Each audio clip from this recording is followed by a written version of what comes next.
नमस्कार। इस लोकप्रिय गीत के संगीतकार आप सब बखूबी जानते हैं कौन हैं। अभी हाल ही में फिल्म हरे राम हरे कृष्णा की रिलीज़ के दौरान अभिनेता देवानंद यहाँ लंदन आए हुए थे। उन्हीं के साथ इस गीत को संगीत में बांधने वाले राहुल देव बर्मन भी आए हुए थे। एक दिन उन्हें हम ज़बरदस्ती स्टूडियो में खींची लाए और छूटते ही मैंने पूछा कि लंदन आना क्यों हुआ। ये हरे रामा हरे कृष्णा करके एक पिक्चर देवानंद ने बनाए। जी हाँ। वो पिक्चर यहाँ पे रिलीज हो चुका है एंड उसी सिलसिले में हम यहाँ पे आए और ये मेरा पहला लंदन में आना हुआ। अच्छा। और मुझे काफ़ी अच्छा लगा ये जगह और मैं सोच रहा हूँ कि in the month of August जी हाँ एक पिक्चर बन रही है जिसके नाम तो अभी फ़िलहाल बिरजू चला लंदन रखा गया है। अच्छा अच्छा। तो वो पिक्चर के सिलसिले में शायद मैं फिर से आऊँगा और शूटिंग हाँ जी शूटिंग के लिए आ रहे हैं लोग। तो उन लोगों के साथ हमने बातचीत की है तो उन लोगों के साथ शायद मेरा आना होगा। तो ये फिल्मी दुनिया में आपको कितने बरस हो गए? जी मैं 1956 में बर्मन साहब यानी कि मेरे पिताजी जी हाँ उनको ज्वाइन किया। अच्छा। एज एन असिस्टेंट अच्छा टू हिम और कुछ 6 साल तक उनके साथ काम करता रहा अपने पिताजी के साथ। उसके बाद मुझे एक पिक्चर मिली जी छोटे नवाब करके। वो मेरा पहला पिक्चर था। अच्छा। जो रिलीज हुआ है। अच्छा। तो आज मेरे ख्याल से 15 साल नियर बाई हो गया हुआ। तो क्या आप बचपन से ही संगीतकार बनना चाहते थे या कभी? जी मुझे तो शौक तो बहुत था। वैसे पहले तो मेरे घर वाले यानी कि मेरे मदर मेरे ग्रैंड मदर इन लोगों ने काफ़ी पहले कहते थे कि हम म्यूजिक डायरेक्टर नहीं बने तो अच्छा है क्योंकि फिल्म लाइन अच्छा नहीं है वगैरह वगैरह। तो बर्मन साहब यानी कि मेरे पिताजी उन्होंने एक दिन मैं कलकत्ता में था उस वक्त। अच्छा। बर्मन साहब लोग थे बम्बई में तो वो आए थे। वो आके हमारे एक छोटा सा ग्रुप था। मैं माउथ ऑर्गन बजाया करता था और मेरे साथ कुछ साथी थे। उनके साथ एक प्रोग्राम दिया था। अच्छा। तो उनको मैं इनवाइट किया कि आप आके सुनिए। अपने पिताजी को आपने बुलाया? अच्छा। तो वो तो वैसे बहुत ही मामूली सा था। अच्छा। प्रोग्राम लेकिन फिर भी उन्होंने कहा कि कुछ संगीत वगीत कंपोजिशन का तुम्हारा कुछ ऐसा ख्याल है हाँ। तो मैं कहा कि हाँ वो तो है हमने कुछ धुन बनाए। अच्छा। आप अगर सुनना चाहे तो सुना सकता हूँ। तो उनको सुनाया तो उन्होंने माताजी से कहा कहने कि इस लड़के को लेके जाना चाहिए बम्बे। अच्छा। कलकत्ते में कुछ नहीं होने वाला है। अच्छा। तो अगर हमारे अंडर में काम किया तो शायद ये एक दिन कुछ न कुछ बन ही जाएगा। अच्छा। तो क्या आपने फिर म्यूजिक की ट्रेनिंग कहीं पे ली थी अपने पिताजी से? उसके बाद उन्होंने पहले मुझे कहा कहने कि तुम्हें तबला सीखना होगा। अच्छा। तो मैंने ये कहा कि तबला काहे के लिए? तो उन्होंने कहा कि तबला इसलिए सीखना चाहिए क्योंकि बेसिक रिदम का जो सेंस है वो आ जाना चाहिए। ताल लय जो है। जी हाँ। तो 1-1.5 साल तक हम किसी के पास तबला सीखे। उसके बाद खान साहब अली अकबर खान साहब का तो नाम सुनी होंगे लोगों ने। उनके पास कुछ दिन तक सरोद सीखा। अच्छा। फिर और किसी के पास कुछ दिन तक गाना सीखा। इस तरीके से कुछ 5-6 साल तक हमने इस किस्म की तालीम लिए। उसके बाद उन्होंने कहा कि नोटेशन वगैरह सीखना बहुत ज़रूरी है यानी कि स्टफ नोटेशन यानी कि अंग्रेज़ी जो होते हैं। अच्छा। ताकि वो बम्बई जाके अगर म्यूजिक डायरेक्शन लाइन में आना हो तो शायद नोटेशन भी कर पाऊँ अरेंज कर पाऊँ। तो बम्बई आके हमने वो भी थोड़ा बहुत सीखने की कोशिश की। अच्छा। तो इसके लिए क्या आप किसी स्कूल वगैरह में गए थे? नहीं, एक म्यूजिशियन है जो सिखाता रहता है बम्बई में उनके पास हम थे। उसके बाद कुछ धुनें भी बनाते रहे। अच्छा। और बर्मन साहब ऑलवेज कहते थे कि आप कोई भी गाने में हिस्सा लो यानी कि कुछ मुखड़ा उन्होंने बनाया तो कहते थे कि अंतरा तुम बनाओ। इस तरीके से हमें ट्रेन करते जाते थे। तो एक गीत बनाने में एक धुन बनाने में आपको कितनी देर लग जाती है? कभी कभी ऐसा होता है कि आप अगर लाख कोशिश करें तो शायद स्टक अप हो जाते हैं। आप कोशिश करें तो शायद नहीं होता है अचानक कोई। लेकिन अचानक ऐसा होता है एक टाइम ऐसा आता है वक्त आता है उस वक्त में शायद 5-6 गाना गीत कुछ भी बन जाता है। और मैंने देखा कि जैसे आप अगर कहीं जा रहे हैं, कुछ चीज़ आपको इंस्पायर करता है, ऐसा नेचर हो, कोई भी साउंड हो, जी हाँ, उससे कुछ एक क्यू आ जाता है, उसके बाद आप कुछ चीज़ बना सकते हैं इस तरीके से। अच्छा, प्रकृति को देखकर या इस तरह की किसी चीज़ को देख के।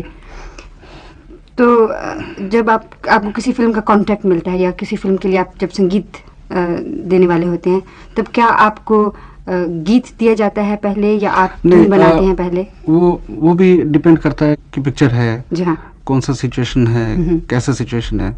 कुछ ऐसा होता है कि जैसे कि कुछ कहते हैं कि कैबरे, आपको मालूम होगा कि हिंदुस्तान में काफ़ी कैबरे गाना, नाच का कोई गाना हो, कुछ इस तरीका की गाना तकरीबन हर एक फिल्म में होता है। हाँ। तो वो लोग पब्लिक पसंद करते हैं। शायद हमको उतना पसंद ठीक नहीं लगता है, कॉम्पोजिशन के टाइम में जबरदस्ती करना पड़ता है। अच्छा। लेकिन हमको मालूम है कि हमको करना ही पड़ेगा, क्योंकि ये लोग पसंद करते हैं, देखने वाले पसंद करते हैं। उसके पहले वो सिचुएशन देते हैं, कैबरे सिचुएशन हो और रोमांटिक डुएट हो जिसको कहते हैं, और ऐसा सैड सॉन्ग हो, हर किस्म के सिचुएशन देते हैं।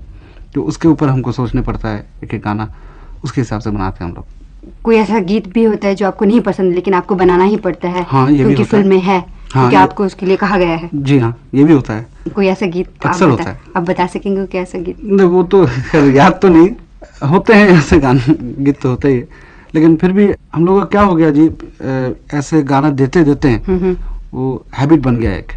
हमारी जो हिंदुस्तानी फिल्में हैं उनमें गाना जरूरी है? बहुत जरूरी है। क्योंकि देखिए, हिंदुस्तान में कई जगह है, जैसे कलकत्ता है, बम्बे है, मद्रास है, पंजाब है, दिल्ली है, तो हर जगह की हर किस्म के ऑडियंस होते हैं। हाँ। कलकत्ते के लोग शायद उतना गाना उतना पसंद नहीं करते हैं। तो क्या हमारी फिल्मों में क्योंकि लोग पसंद करते हैं, क्योंकि आप कोई नई चीज़ नहीं लाना चाहते, तो क्या आप उसी तरह चलते रहेंगे कि हमारे देखने वाले सुनने वाले चाहते हैं कि सैड गाना हो, उदास गाना हो, कैबरे का एक सीन हो, वो करें? कभी एक आध फिल्म बनी थी बिना गीतों के और वो भी काफ़ी लोकप्रिय हुई थी। लोकप्रिय हुआ। तो क्या उसके बाद कोई और फिल्म नहीं बनी? वैसे बन तो चुका है, लेकिन मैं समझता हूँ कि वैसे पिक्चर में काफ़ी पिक्चरें ऐसे हैं बिना गाने की, कमती गाने की। जी हाँ। वो काफ़ी पिक्चर उतनी अच्छी नहीं चली, ये भी है।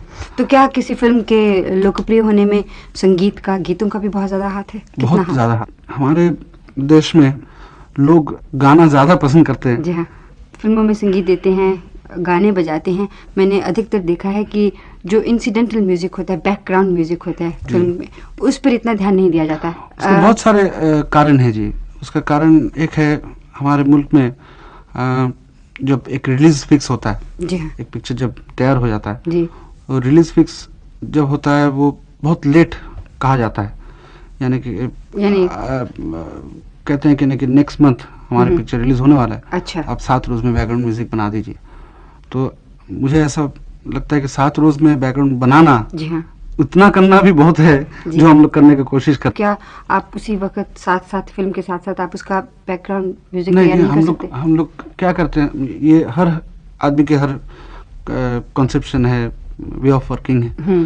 जैसे हमको पिक्चर दिखाया जाता है, मैं 2-3 दफा पिक्चर देख लेता हूँ, उसका कौन से जगह पे बैकग्राउंड म्यूजिक लेना है, उसका एक लिस्ट बना लेते हैं हम लोग। अच्छा। फिर उसकी टाइमिंग ली जाती है, उसका हम 3-4 रोज जितना हो सके जल्दी में जल्दी हम लोग कंपोज करके उसका हम लोग बैकग्राउंड म्यूजिक रिकॉर्ड करते हैं। इसका मतलब ये हुआ कि बैकग्राउंड म्यूजिक पर इतना ज्यादा महत्व नहीं दिया जाता जितना फिल्मी गीतों पर दिया जाता है। जी हाँ, ये भी कह सकते हैं आप। लेकिन कुछ प्रोड्यूसर्स हैं, जैसे देवानंद साहब है, जिनके हरे राम हरे कृष्णा है, आप इनके अगर बैकग्राउंड बहुत ही माइन्यूटली आप सुने तो शायद आपको लगेगा कि नहीं, ठीक सीन के हिसाब से है जी जैसा। अच्छा, और एक बात ये है कि हमारे मुल्क में मिक्सिंग जो होता है, मिक्सिंग मेरा मतलब बैकग्राउंड म्यूजिक के बाद जी आपको पता है साउंड इफेक्ट्स ये सब के साथ जो मिक्स करते हैं, उसके लिए भी वक्त चाहिए। तो एक रिकॉर्डिस्ट बेचारे को अगर बोला जाए कि 3 दिन के अंदर आप मिक्सिंग कर दीजिए, क्योंकि पिक्चर रुका हुआ है, तो 3 दिन के अंदर कर देगा। वो अगर 10 रोज के अंदर करे बहुत ही खूबसूरत कर सकता है। तो ये सब लिमिटेशंस है जी हाँ। उसके लिए हम तो अब आपके संगीत की ओर आती हूँ। आपका जो अधिकतर संगीत, आप जो गीत बनाते हैं उन पे देखा गया है कि पश्चिमी संगीत का बहुत असर है, बहुत छाप है। एक बात कहूँ जी, काफ़ी गाने हैं जो हमारे पॉपुलर नहीं हुआ उतना शायद जी। आपको नाम कह सकता हूँ, जैसे मेरा पहला पिक्चर था छोटे नवाब, उसमें एक गाना था घर आजा घिराए, फर्स्ट पिक्चर की बात कर रहा हूँ। बाकी तो गीत टाइप का गाना था, कुछ कैबरे भी था। जी हाँ। फिर एक पिक्चर हमने अभी हमारा रिलीज हुआ है अमर प्रेम करके जी। उसमें सिर्फ क्लासिकल म्यूजिक ही है। वैसे हम नहीं चाहते हैं कि कोई पाश्चात्य संगीत, कोई भी गाना हो, किसी मुल्क का भी गाना हो जी, एकदम डिट्टो के डिट्टो लगाए, जी, ऐसा हम नहीं चाहते बनाए। आपका अपनी पसंद का कोई गीत, आपने इतने गीत बनाए उसमें से आपको कोई गीत बहुत ज्यादा पसंद है? हमें वैसे पाश्चात्य संगीत बहुत ही अच्छा लगता है। जैसे आपको कुछ देर पहले कहा कि अमर प्रेम का गाना है, जी हाँ। उसमें जितने गाने हैं मेरे लिए बहुत ही अच्छा, यानी कि मैं बहुत एंजॉय किया कंपोजिशन के टाइम में, बनाते टाइम में, रिकॉर्डिंग के टाइम में, और पिक्चर में जब देखा बहुत ही अच्छा लगा। बर्मन साहब बहुत बहुत शुक्रिया। Thank you. अभी